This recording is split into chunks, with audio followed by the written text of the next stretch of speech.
안녕하십니까. 황태순 TV의 황태순입니다. 오늘 2019년 9월 8일 일요일 최병묵의 팩트 최병묵 대표 모셨습니다. 안녕하세요. 안녕하세요. 거듭 축하드립니다. 잠시 후 되면 6만 되겠습니다. 구독자가. 네, 지금 6만을 향해서 열심히 달리고 있습니다. 예, 5만은 뭐 어제 그저께 넘었고 네. 보니까 아까 잠시 시작하기 전에 보니까 뭐 59,600 몇인데 네. 이 녹화가 끝나고 나면 아마 6만이 될 것 같습니다. 네.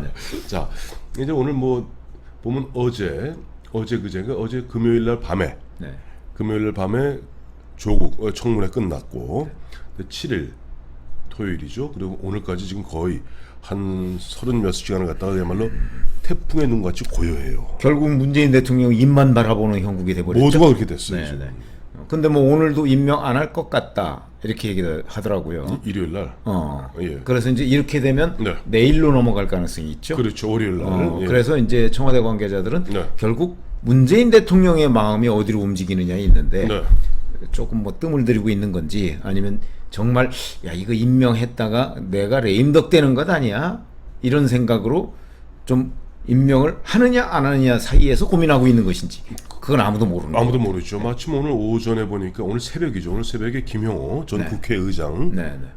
저 정치외교과 선배시죠? 그렇죠. 네, 동아일보에서 기자도 했고 국회의장 하셨던 김용호 이제 의장이 나도 청와대 5년 있어봐서 아는데 점점점점점 하면서 한마디로 단도직입적으로 빨리 지명 처리하시라.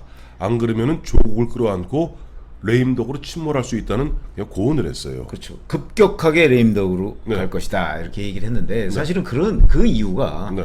문재인 대통령의 지금 지지율은 여전히 그래도 꽤 높아요. 40%대 중반. 40대 중반이죠. 중반 되잖아요. 여론조사상. 예. 그런데 조국 후보자 임명을 반대하는 거는 지금 50%에 육박해요. 아니 어떤 여론조사는 57%짜리가 그렇죠. 있고 60까지 육박하는 거 그런 있어요. 것도 있고 예. 어디는 뭐 49짜리가 있고 네네.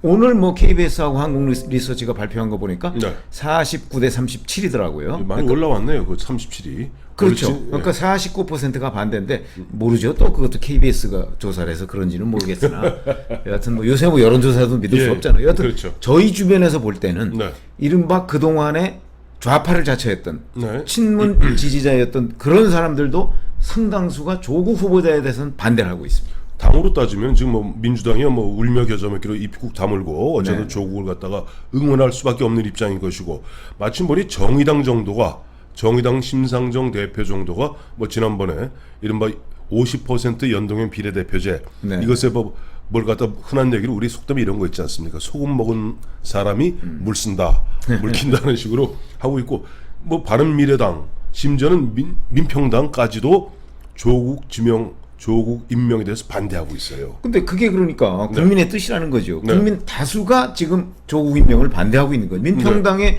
주요 지지 기반이 다 호남이잖아요. 호남이죠. 그러니까 호남에서도 지금 사실은 조국 반대, 호남은 아직도 여러 조사에서 네. 보면 찬성이 많긴 해요. 네. 그런데 반대가 만만치 않아요. 그 말씀하시니까 리얼미터에 대해서는 저게 ARS다 보니까 조금 뭐 신뢰성에 의문을 제기한 사람도 있습니다만은 어쨌든 그게 보면 4차례에 걸쳐서 갖다가 일주일에 한 번씩 내지는 뭐 3일에 한 번씩 쭉 나름의 트렌드를 갖다 추적하지 그렇죠. 않았습니까? 근데 보니까 호남이 반대 의견이 급격히 높아지고 있어요. 계속 높아지고 있다는 거죠. 예. 그 얘기는 문재인 대통령으로서도 네. 호남마저 네. 이런 얘기가 돼버리는 거예요. 네. 그래서 아마 고심이 깊어질 거로. 그런데 문제는 이제 보면 문재인 대통령은 뭐 그 말씀을 직접 안 하고 있습니다만 네. 뭐 청와대라든가 또 민주당 핵심들의 입에서 나오는 이야기 공통점은 뭐냐니까 조국 이와 같이 흔한 얘기로 조국 후보자 본인이 이야기한 대로 만신창이가 된 조국이라 할지라도 네. 왜 조국을 법무부 장관에 임명해야 되느냐. 문재인 대통령이 꿈에도 그리고 있는 검찰개혁 사법개혁의 적임자다. 그러니까 조국 아니면 그 개혁 못한다. 그렇죠. 듣기에 따라서는. 네네네. 근데 정말 그런가요? 그래서 우리가 이제 정치부 기자를 해가면서 느끼는 것 중에 하나가 네. 어느 날 갑자기 정권이 바뀌는데 어느 날 갑자기 누군가가 실세로 나타나요. 네네. 그렇죠? 네. 그 사람 누가 뭐 선출해 준 적이 있어요? 없습니다. 대표적으로 예를 들어서 네. 자 60 당시에 그 박철원 전 정무장관 모셨잖아요. 모셨죠. 모셨는데 제가 이제 저도 그때 출입 기자였잖아요. 취재를 했으니까 예. 그 박철원 전 정무장관의 힘이 어디서 나오죠? 북방 외교를 총괄했잖아요. 북방 정책. 북방 정책 총괄했죠. 우리도 내부적으로는 그러니까 북한 문제, 네. 그다음에 저쪽 소련이라 그랬습니다. 소련, 중국 등 공산권하고 수교 문제. 그렇죠. 그게 이제 처음에 물꼬를 튼 게 헝가리였거든요. 거기다 또 있잖아요. 국내적으로는 3당 합당도 또 이 양반이 결국 이 세 가지를 동시에 했거든요. 그렇죠. 근데 그 힘의 원천이라는 것이 네. 자 그러면 그게 박철원이라는 인물이 아니면 이게 다 불가능했느냐? 턱도 없는 얘기죠 사실. 아니면 모신 분을 제가 자꾸 폄하하는 것 같아서 그렇긴 한데 제가 하여튼 취재 기자로서 보면 그게 그럼 박철원이라는 사람 아니면 불가능했느냐? 저는 그렇게 안 본다는 겁니다. 물론 그렇죠. 박철원이라는 사람이 그거를 조금 더 세련되게 만들고 조금 더 시기를 앞당겨서 만들었을 수는 있겠으나 그렇죠. 그 힘의 원천은 역시 노태우 대통령이죠. 절대적 신임이죠. 그러네요. 노태우 대통령의 절대적 신임. 저희가 이제 박 장관한테 듣고 이제 네. 박철원 장관의 이제 바른 역사를 위한 증언을 갖다 이제 그분이 책을 쓰실 때 네. 각종 자료들을 제가 스크립트 해드려서 좀 압니다. 보면 예를 들어서 수석 비서관 회의 네. 이런 회의에서 보면 뭐 갑론을박이 있어요. 네. 당시 최병렬 정무수석은 이런 이야기하고 그다음에 김종휘 네. 외교안보 이런 외교안보수석. 얘기하고 심지어 또 외교부 쪽에서나 외교부 장관 이런 얘기 하더라도 그걸 갖다 노태우 대통령이 단칼에 정리를 해줍니다. 자, 이 그렇죠. 문제는 박철원 보좌관이 중심이 되어서 심지어 그 당시 안기부하고 계속 싸웠거든요. 알력이 있죠. 그러니까 뭐 박철원 청와대에는 박철원 팀과 안기부 팀이 굉장히 많이 싸웠습니다. 그것도 그렇고 사실은 외무부 그 당시에는 외무부였죠. 외무부였죠. 외무부로서도 자기네들 할 일을 지금 저 비전문가 외무부가 볼 때는 비전문가죠. 박철원 보좌관은 변호사 아니에요. 그렇죠. 검사 출신. 그때 검사장이죠. 예. 그때는 현직이었군요. 네네. 현직 검사장인데 그 검사장이 뭘 외교를 안다고? 그러니까요. 외무부는 그렇게 생각할 거예요. 그래서 영어도 제대로 우리같이 유창히 못하면서 그러면.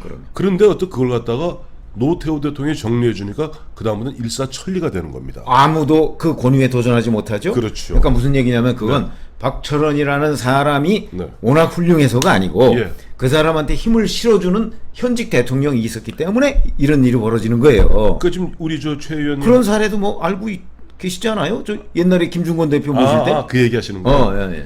이제 이렇습니다. 제가 이제 2000년 12월에 12월 말쯤 김중권 최고위원이 김대중 총재가 당 대표로 이제 지명을 합니다. 임명을 해요. 그때 그렇죠. 그때도 말들이 많았잖아요. 말들이 많았어요. 왜냐니까 예. 그 당시에 보면 요즘 말하는 386들이 뭐 대표적으로 예를 들면 서영교 현재 의원이라든가 네. 김현 전 의원들이 이런 분들이 뭘 했냐 하니까 그때 당에서 운동권 출신들 이 친구들이 당에 부장을 했습니다.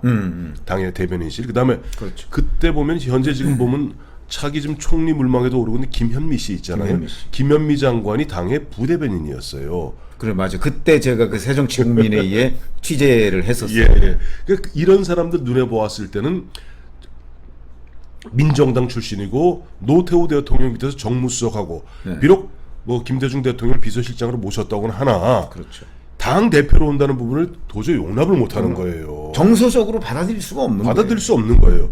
근데 이것을 갖다가 돌아가신 김대중 대통령이 단칼에 정리해 주더라고요. 어떻게 정리를 하던가요? 그때 1월 20일경입니다. 1월 20일경이 뭐냐? 당선자 시절에 아니죠. 아닌가? 2000 현직 대통령. 현직 대통령입니다가 네. 2001년 1월 20일이 아마 그 당시 새천년 민주당 창당 1주년이었어요. 그렇죠. 그때 이제 새천년 민주당 당사가 지금 현재 여의도 앞에 기산 빌딩 있지 않습니까? 네. 거기 있었는데 그날 제가 좀 그날 늦게 8시 출근해야 되는데 한 10분쯤 늦게 갔는데 당 분위기가 어수선해요.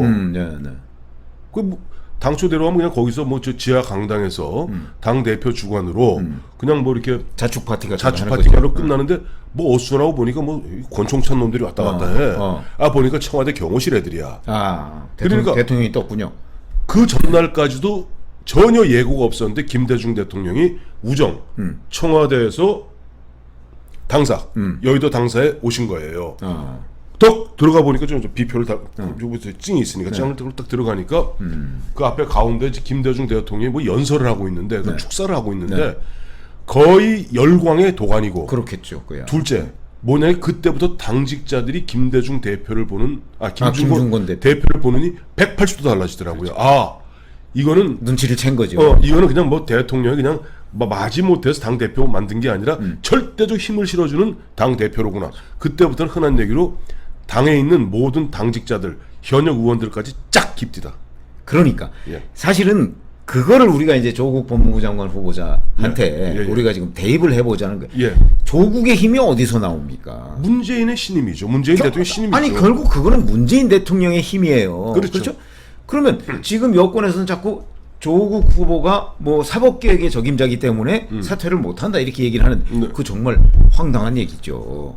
그런 얘기로 저를 법무부 장관 시켜도 대통령이 저한테 힘만 실어주면요 단칼에 해치울 수 있습니다. 당연하죠. 또 하나 이 하나 들어드릴까요? 그러니까 힘의 원천은 조국이 아니고 네. 문재인 대통령이다 이거예요. 그렇죠. 이제 뭐 아시겠습니다만은 뭐 저희 대학 동기이기도 한 유시민 씨, 네. 유시민 씨가 당시 이제 보건복지부 장관 되지 않습니까? 그렇죠.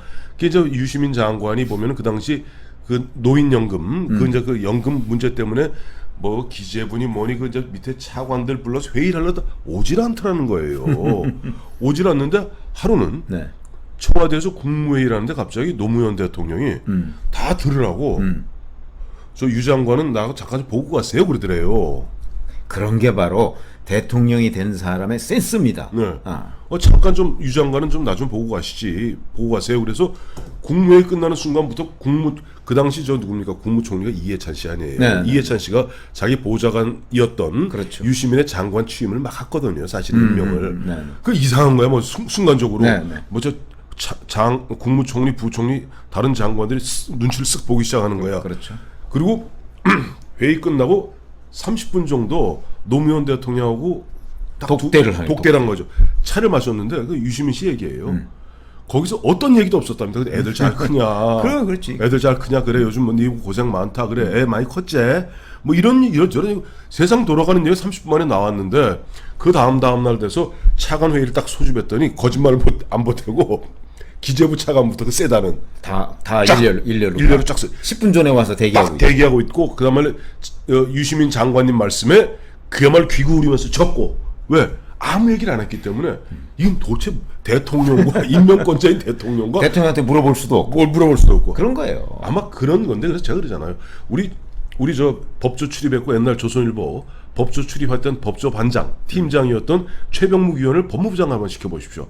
문재인 대통령이 지금 꿈에도 그리고 있는 검찰개혁, 사법개혁 단칼에 해줍니다. 아니 그러고서 저를 그냥 시키기만 하면 되는 게 아니고 저한테 힘을 실어주면 그렇죠. 지금 조국 후보자보다 10배는 더 할 수 있죠. 저는 조국 후보자만큼의 비리는 없거든요. 네. 의혹은. 저도 뭐 이제 파다 보면 좀 있긴 하겠지만 여튼 조국 후보자만큼 없다는 거는 제가 자신해요.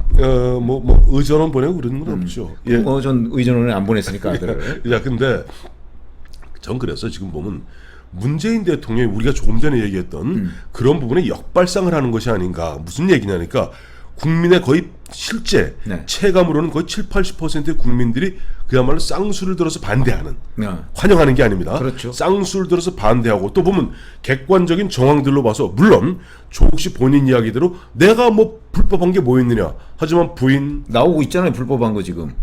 저 동양대 총장한테 전화해가지고 저 증거인멸 교사 본인은 그냥 나오고 있잖아요. 본인은 딴 얘기했다는데 어쨌든 그런 것들이 드러나고 있는 그런 조국 씨를 갖다가 임명한다면은 그게 확실한 신임 아니겠는가? 에이, 물론 국민하고 좀 맞섰지. 국민하고 맞선 스타일이지. 자, 이런 흔한 얘기를 이런 사람도조차도 내가 장관으로 밀어붙이니까 나의 꿈인 사법개혁, 검찰개혁을 갖다가 이 흔한 얘기로 만신창이가 된 조국이 해결해 줄 거라 믿습니까, 대통령님? 아니 생각해 보세요. 그게 이른바 우리가 그런 얘기 많이 하지. 영이 서겠는가? 영이 안 서죠. 영이 안 서죠. 네. 물론 그 앞에서 검사들이나 다른 사람들은 뭐 아유 장관님이라고 하겠지만 돌아서서 뭐라고 생각하겠어요. 아유 어떻게 저 사람이 장관이야? 라고 생각하는 거죠. 그러니까 그렇죠. 지금 사실은 네. 사법개혁의 적임자는 네. 깨끗한 사람, 네. 비리가 별로 없는 사람, 예. 그런 사람을 임명해서 그 사람한테 문재인 대통령이 힘을 실어주면 지금보다 2배는 더 잘할 수 있습니다. 조국 법무부 장관보다는 2배는 더 잘할 수 있어요. 대신 힘을 실어줘야 돼요. 자, 우리 최 의원 말에 전적으로 동의하는 것이 지금 보면은 조국의 힘, 법무부 장관의 힘은 대통령의 절대적 신임이라면 또 대통령의 힘은 어디서 나옵니까? 국민들이 그를 믿어주고 그를 갖다 밀어줬을 때 힘이 생기는 건데 그렇기 때문에 지금 문재인 대통령이 고민을 하는 거잖아요. 네. 조국 반대가 워낙 많으니까 네. 이걸 자기가 밀어붙였을 때 네.